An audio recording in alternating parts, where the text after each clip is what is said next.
मैहर जिलों में जहां पे जल जीवन पेयजल परियोजना किसानों के लिए अभिशाप बन गई, तो यहां पे रामनगर विकासखंड के तहत आने वाले बड़ा इटमा गांव में किसानों की खेती में एक निजी कंपनी ने जबरन पाइपलाइन डालने का काम किया था, जिसका किसानों ने विरोध किया था और निजी कंपनी की पाइपलाइन फटने से कई किसानों के खेत जलमग्न हो गए।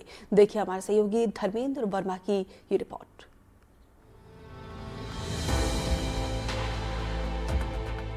खेत में भरा पानी, लाखों का हुआ नुकसान।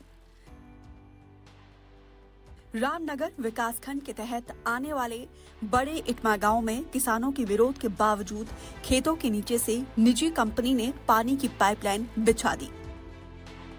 किसानों के विरोध का कोई असर नहीं हुआ। अब पाइपलाइन फटने से कई खेत पूरी तरीके से जलमग्न हो गए। तो अब किसान परेशान हैं, जिसके बाद से तहसीलदार ने जांच सर्वे कराने का आश्वासन दिया।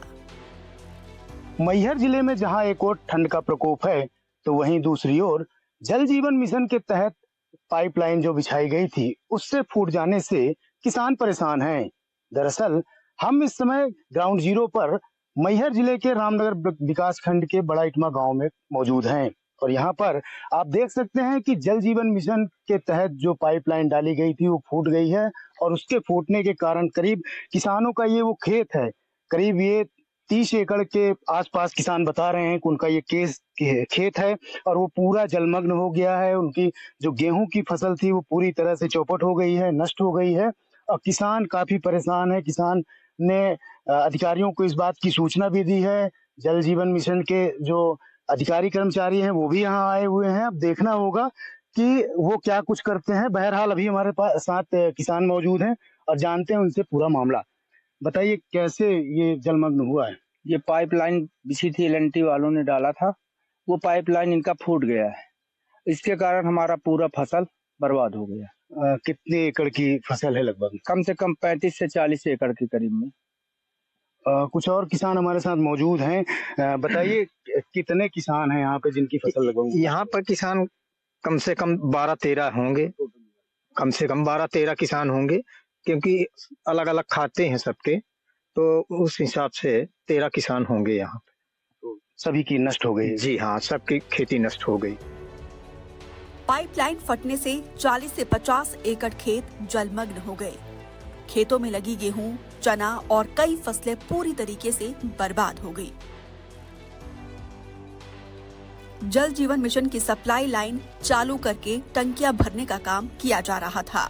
उसी समय पाइपलाइन फट गई और 14 घंटे तक खुले रहने के चलते कई खेत जलमग्न हो गए, जिससे ऐसी स्थित घटनाएं कोई पहली बार नहीं है। ऐसी घटनाएं हैं, आया भी चुकी हैं और आएंगी भी। तो इस घटना से निजात पाने के लिए किसानों को क्षतिपूर्ति राशि मिले, इसके लिए कोई न कोई ठोस उपाय राज्य सरकार को भी और जो कंपनी है उनको भी सोचना चाहिए। नुकसान तो लगभग मान के चलिए कि 30-35 एकड़ का होगा यहाँ पे, और लगभग 15 अक्टूबर जो सही समय होता है गेहूं का, हालांकि इस क्षेत्र में पानी की दिक्कत रहती है, उस दिक्कत को देखते हुए किसान यहाँ पे बोनी बहुत पहले कर देते हैं।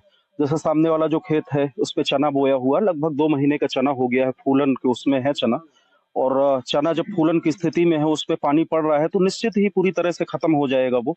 तो बस यही है कि एल&टी में जिन्हें ठेका मिला, ठेकेदार ने बहुत अच्छा काम किया नहीं, और ये बहुत दुर्भाग्यपूर्ण है। हाँ, जल मिशन के द्वारा जो पाइप लाइन डाली गई थी जो फूट गई है, जिससे मेरे काश्तकारों की जो है फसल क्षति, पानी भरा हुआ है। पटवा इसमें सर्वे कराओ। खेतों के जलमग्न होने की सूचना मिलते ही तहसीलदार हड़बड़ाहट में मौके पर पहुंच गए। उन्होंने पटवारी को जलमग्न हुए खेतों के सर्वे के आदेश दिए। अब देखना होगा कि किसानों को हुए नुकसान की राहत राशि कब तक मिलती है। मैहर से धर्मेंद्र वर्मा के साथ bureau report, NDTV, Madhya Pradesh, Chhattisgarh.